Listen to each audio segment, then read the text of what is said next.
What is up, gamers? My name is Kevin, and my group and I will present our 6 Degrees project, starting from the fair deal and ending on the war on drugs.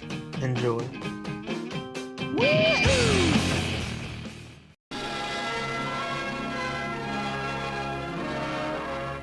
Harry S. Truman, President and President-elect, comes before Congress. The State of the Union, he says, is good. Then he proposes a new Deal, emphasizing housing, health, education, and inflation control. The fair deal. In 1949, President Truman proposed to Congress the fair deal. This was because after World War II, people were in fear of another Great Depression from happening again. The fair deal included bills for national health care, civil rights legislation, funds for public housing, and a new farm program. The national health care would allow for every U.S. citizen free health care insurance. The civil rights legislation would create policies to decrease the amount of discrimination in social life and jobs. Funds for public housing would allow for low-income families to get a house at an affordable price with affordable payments. New farm programs would aid farmers who were struggling from the overproduction of crops after World War II. Most of the fair deal bills were rejected because of the disagreements between Truman and Congress. However, Congress were able to agree in increasing the minimum wage from 40 cents to 75 cents an hour, increase Social Security coverage, and pass the National Housing Act of 1949 that would create homes for low-income families. It wasn't until years later when we were able to see the positive effects that the fair deal had in America. There was an increase of education, living standards, and employment as most Americans were able to prosper over the better opportunities provided by the government. The connection between the fair deal and Brown versus the Board of Education is that in both there was a fight for the improvement of life for African Americans. In Truman's State of the Union address to Congress on January 5, 1949, Truman stated, quote, "Every segment of our population and every individual has a right to expect from his government a fair deal," end quote. Through the fair deal that Truman originally proposed, social programs and policies would be created that would improve the living conditions of African Americans. Brown v. Board of Education was a lawsuit that Oliver Brown, the NAACP, and 13 other parents filed against the Board of Education of Topeka after his daughter and other students were denied entry to an all-white elementary school for being African American. Oliver claimed that all black elementary schools were not the same and did not provide the same resources as all other white elementary schools, in doing so violating the 14th Amendment's Equal Protection Clause. They then won the Supreme Court case. This resulted in the population of white Southerners retaliating by closing some public schools down and sending white students to private schools because African American children were now being let into these all-white schools, while on the other hand, sparking the fight for civil rights of African Americans, even though this ruling took long to be implemented into society. Once implemented, many civil rights leaders were introduced to the African American community, such as MLK and Malcolm X. So what you and I have got to do is get involved. You and I have to be right there breathing down their throat. Every time they look over their shoulder, we want them to see us. We want to make them pass the strongest civil rights bill they've ever passed. Operation Wetback was a result of many Americans thinking that Mexicans were stealing their jobs in places like Texas and California, where there were generally more agricultural jobs and companies that were hiring people in Mexico and bringing them over the border to work for them.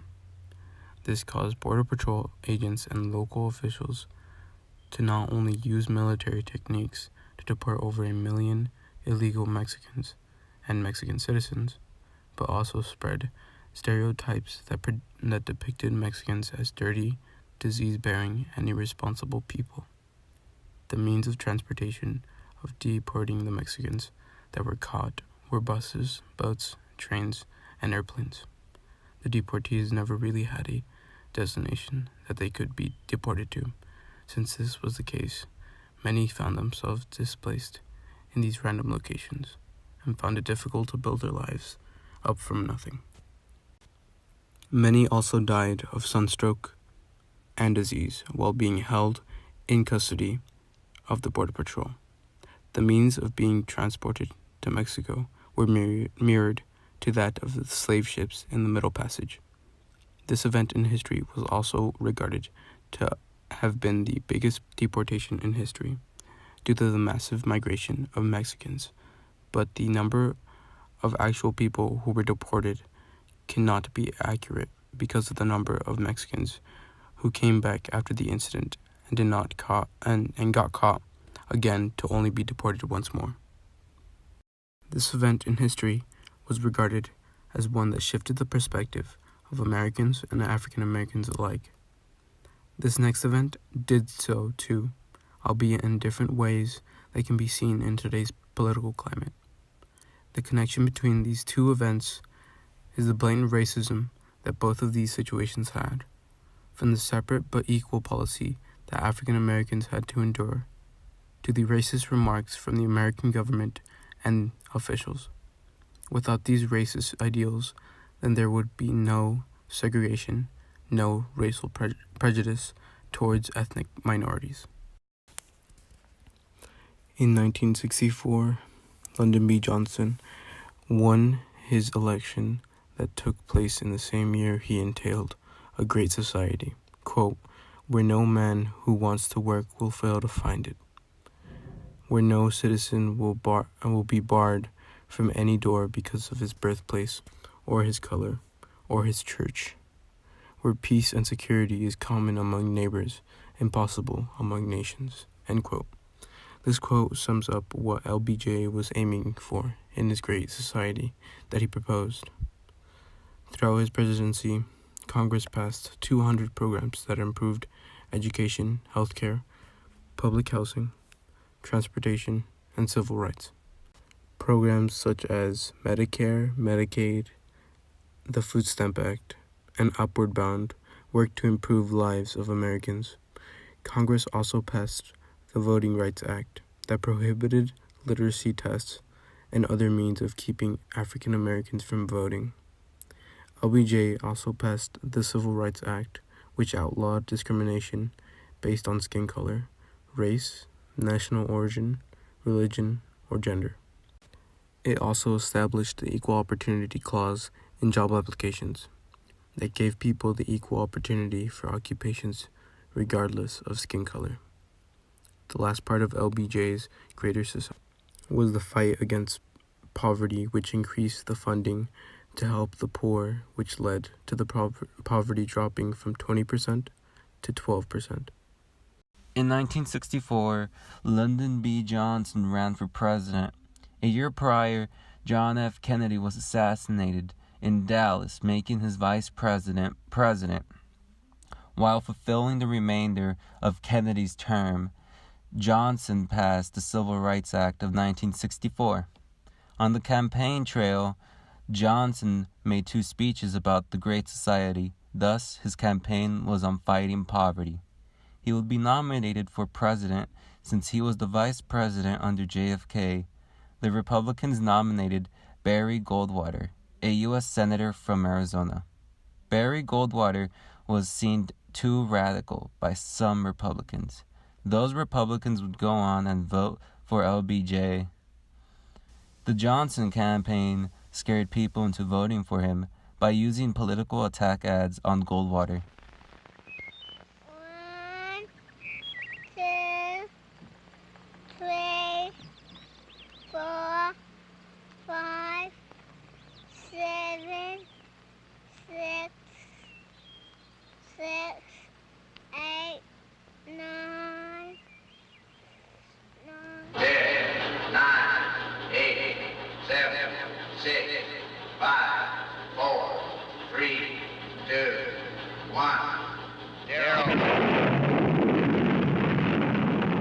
These are the stakes to make a world in which all of God's children can live. are to go into the dark. We must either love each other or we must die. Vote for President Johnson on November 3rd.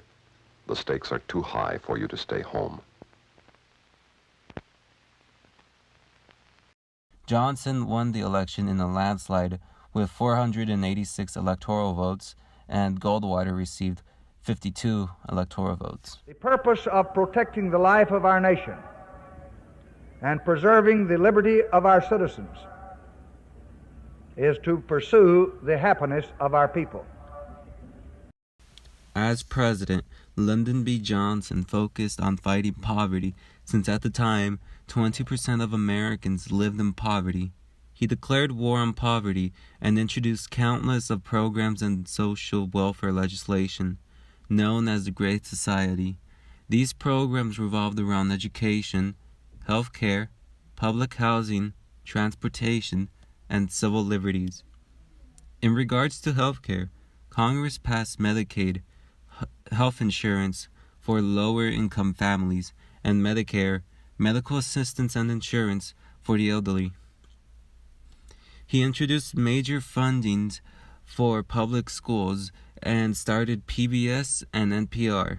He helped expand civil rights by introducing the Voting Rights Act that banned literacy tests and discriminatory acts, and the 24th Amendment was passed that outlawed poll taxes. Between 1965 to 1968, spending on helping the poor doubled from $1 billion to $2 billion. By 1968, only 12% of Americans lived below the poverty line. President Johnson may have won on a landslide last election, but next election seemed uncertain for him to win. His Great Society programs were popular among Americans, but one thing seemed to doom his chance for re-election: NAM.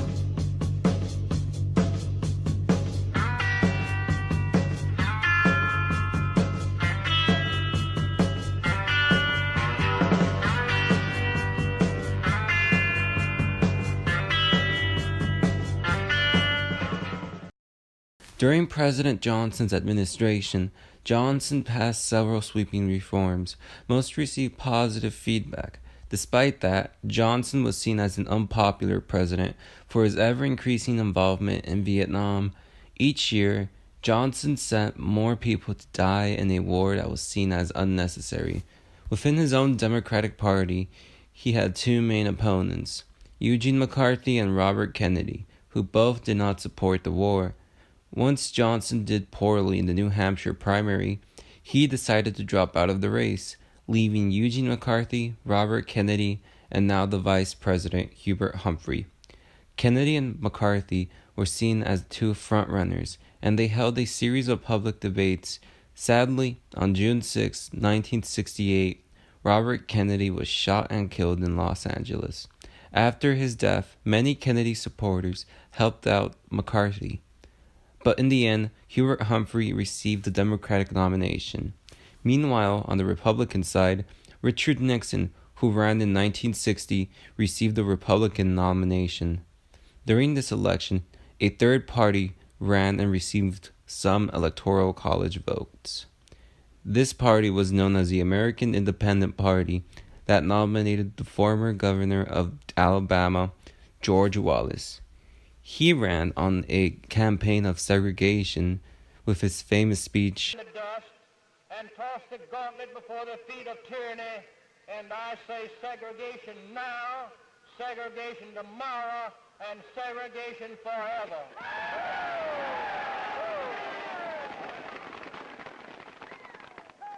When election night drew near, it seemed as a race between Nixon and Humphrey. To most Americans, Wallace was just too racist. Nixon ran on a campaign of law and order, while wanting to end the draft and pull out of Vietnam. Meanwhile, Hubert Humphrey ran on a platform of expanding programs from the Great Society. On election night, Nixon won 301 electoral votes, but only 43.4% of the popular vote, while Humphrey won 42.7% of the popular vote. Wallace won all of the South and 13.5% of the popular vote. Nixon won the popular vote by a small margin, and so this sparked talks on abolishing the Electoral College. A constitutional amendment was proposed known as the Bay-Seller Constitutional Amendment, which would have abolished the Electoral College, but obviously it did not pass. During the campaign, Nixon ran on the idea of law and order, and while in office, he enacted this idea by beginning a nationwide crackdown on drugs. Nixon coined this crackdown as the war on drugs. America's public enemy number one in the United States is drug abuse. In order to fight and defeat this enemy, it is necessary to wage a new all-out offensive. Nixon initiated the first significant federal funding of treatment programs. In 1971, the government funded the controversial methadone maintenance program. In June 1971, Nixon addressed to Congress and declared, as long as there is a demand, there will be those willing to take the risk of meeting the demand. In this statement, he publicly proclaimed that all efforts to prevent drug abuse were destined to fail. But Nixon did not follow his own advice. Nixon launched a massive interdiction effort in Mexico. The Drug Enforcement Agency, also known as the DEA, was created in 1973. They initiated Operation Intercept, which pressured Mexico to regulate its marijuana growers. The U.S. government spent hundreds of millions of dollars closing up the border. Trade between Mexico and the U.S. came to a virtual standstill. In the end, Nixon achieved his goal of pausing the supply of Mexican marijuana in America. However, Colombia was quick to replace as America's marijuana supplier. In 1977, President Carter called for the decriminalization of marijuana. In a speech to Congress, he said, "Penalties against possession of drugs should not be more damaging than the drug itself." Although Carter endorsed lenient laws toward marijuana use, he was against legalization. Carter's drug policy was focused on the supply front, with most funding going to the interdiction and eradication programs. Marijuana decriminalization did not fail, but failed to be realized. Since the declaration of war on drugs, domestic incarceration rates have exploded, particularly in the African American and Latino communities. The tough on crime, political posturing, and war on drugs have further led to an eruption in prison profiteering that led to what is known as the prison industrial complex.